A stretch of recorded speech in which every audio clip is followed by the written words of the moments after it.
Hey everyone, today I'm going to show you how to connect Jira to Power BI so you can bring all your project and issue tracking data into interactive dashboards.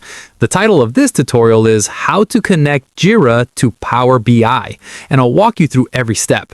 First, go to the Atlassian Marketplace and download the AppFire Power BI Jira connector.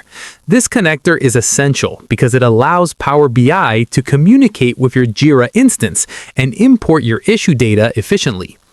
After downloading and installing the connector, you need to create a unique connector URL within your Jira instance. This URL will automate the flow of your data from Jira into Power BI and make sure the information stays up to date. Once you have your unique URL, open Power BI Desktop. Click on Get Data and select OData Feed. Paste the URL you just created, then click OK. Power BI will start importing your Jira data using the OData protocol.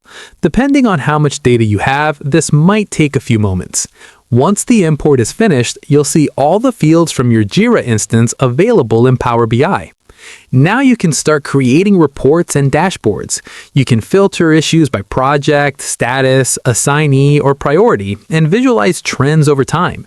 Teams and stakeholders can review the Jira issue data directly in Power BI without going into Jira itself. You can even schedule refreshes so your reports always show the latest data. That's how you connect Jira to Power BI and start turning your project data into meaningful insights. If you found this tutorial helpful, don't forget to like this video, subscribe to the channel, and hit the bell icon to stay updated with more Power BI tutorials.